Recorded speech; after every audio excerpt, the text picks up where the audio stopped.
Ils sont désormais chez eux, en paix, loin des coups de canon de tout calibre et des lance-roquettes. Ces 216 retournés tchadiens ont foulé le sol de leur patrie grâce à la détermination des plus hautes autorités de transition à travers l'installation d'un pont aérien entre N'Djamena et Khartoum par le Haut Comité de crise que dirige le ministre de la Sécurité publique, Mohamed Sharafdine Margui.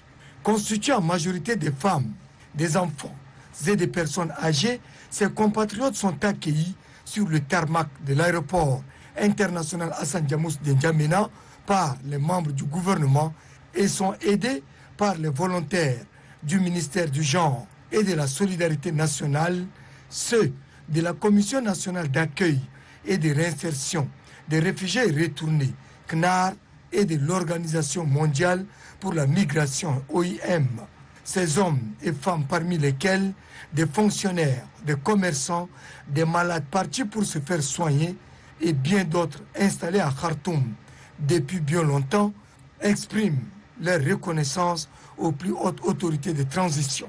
Nous demeurons très reconnaissants à notre pays, au président de notre pays qui a pensé réagir promptement pour nous déplacer d'abord du lieu très chaud, pour nous amener très loin de là. On a fait 16 heures de véhicule pour aller au port souvent.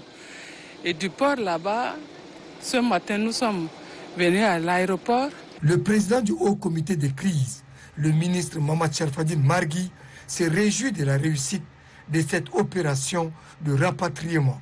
Il y a un travail en amont qui a été mis en place grâce à la volonté du chef de l'État. Le comité de crise a été mis en place ici à N'Djamena pour suivre et travailler de près avec notre ambassade à Khartoum. Et donc tous ces efforts ont aujourd'hui abouti à l'évacuation dont vous voyez tout à l'heure là. Et donc un pont aérien qui a été mis en place. Et c'est grâce à ces ponts aériens où le président de la République a prêté plusieurs avions. Et donc vous voyez les différentes navettes. La ministre du Genre et de la Solidarité nationale rassure que les dispositions sont prises pour favoriser leurs conditions d'accueil et de réinsertion. Je partage la peine de toutes ces femmes qui ont des bébés et ces enfants sont les miens. Mon département ne ménagera aucun effort pour qu'aucun enfant qui revienne ne puisse souffrir de quoi que ce soit.